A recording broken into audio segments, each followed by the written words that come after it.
Why does traditional sports psychology sometimes fail? What's missing from traditional sports psychology? For everyone listening, what should they know? Yeah, this comes to people who want to perform higher or have less anxiety or choking on the cliffs. I was just getting on my project and suddenly I'm more nervous than I was on my second warm-up of the day before. Oh, why is that? Okay.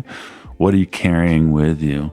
Traditional sports psychology, and we'll call it the air quotes gold standard of psychology, has been cognitive behavior therapy.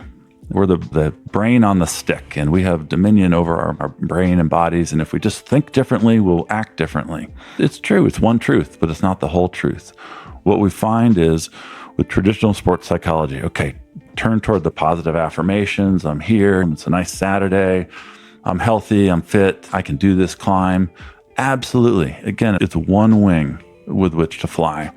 It's helpful. But here, Stephen, is the paradox of it, is it creates a competitive or suppressive signal to our bodies that says the anxiety that we so naturally feel is not welcome, and it's energetically taxing, and it's putting the boot on the neck of a part of us that feels really anxious about trying something that's hard for us or maybe a little scary. And so we're not embracing and turning toward and being compassionate toward that part of us that might really carry anxiety or other things at the cliff.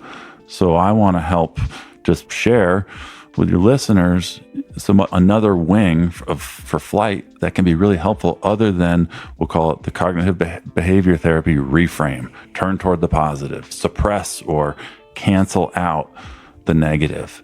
The MRI brain studies show that all it does is create a parallel processor in our brains that competes but never extinguishes the old learning or the existing anxiety. So you're just pushing away the anxiety, but it's still, some part of your brain is still running on that parallel thinking. And it will pop up taking your energy at a high stress moment again. Okay. There's not enough suppression out there to suppress it. But also, it's a beautiful technique. It does work at times. It works. The more you turn toward the positive and engage in positive self-talk, when you're in that positive self-talk, our brain can't say two things at once, and it's important to turn toward the positive. So I'm not canceling that out. I'm just saying that it's not wholly effective in creating an extinction, an erasure of the anxiety you might carry at the cliff. But memory reconsolidation techniques can do that. Okay. All right. Let's dive into that. What is memory reconsolidation? And then why are you so excited about it? And why should climbers care? What can they do for all of us?